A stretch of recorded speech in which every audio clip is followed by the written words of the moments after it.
Hello guys and welcome to a 1 minute breakdown of the pair USD ZAR starting from the weekly time frame. We can see that price has tested this level multiple times and has been always rejected. The last rejection came with this huge engulfing candle to the upside, meaning that buyers are entering the market.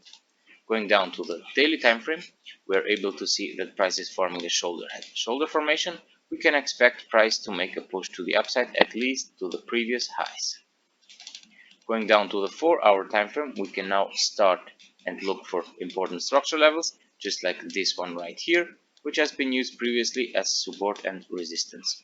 Important thing here, price now managed to break above this structure level, meaning that we can expect a retracement back to this level and then a continuation to the upside. We now expect buyers to enter the market and to push the price up to these levels, which has been previous highs, giving us a risk to reward ratio of over 1 to 5, meaning that if we risk $100, we will be able to make above $500 back. This is it for the pair USD ZAR. If you have questions, feel free to contact us. If not, I wish you nothing but winning trades in the market. Bye bye.